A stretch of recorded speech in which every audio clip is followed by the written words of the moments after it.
Надо задокументировать, как я выгляжу сегодня. Очень странно. В этих очках, в этой шапке.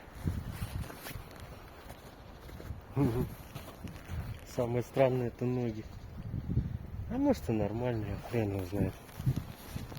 Блин, как снять-то? Мне нужна селфи-палка. Фиг знает. Сейчас сам посмотрю. Это все от снега.